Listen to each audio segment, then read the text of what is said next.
how you can promote your blog post on Instagram so you get more click back to your website. Hi everyone, I'm Clarice Lin and welcome to my YouTube channel. So you want to spend some time around promoting your blog post and not just about writing and creating it all the time. So usually I'll recommend my clients to promote at least 2 times or more. So what they want to do is to create a little snippet or choose one of the images that they have already on their blog post to create it on the Instagram.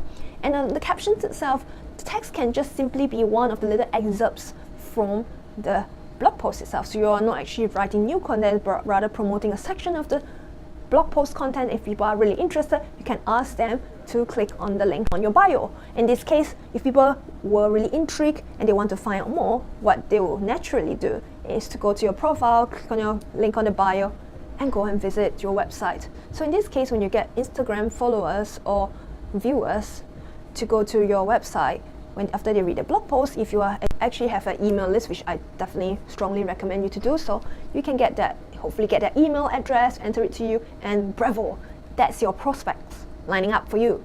If you want more people from Instagram to come to your blog post, you should definitely include it as part of your schedule to promote it at least 2 to 3 times a week.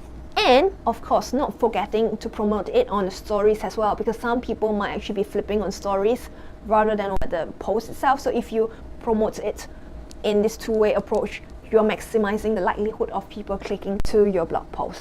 And in this way, you're going to get more potential leads, and ultimately, when you get their emails, you can have more direct contact with them, email them more frequently, and increases the chances of them converting to become a customer of yours. And that's all for today. I'll see you next time. Bye!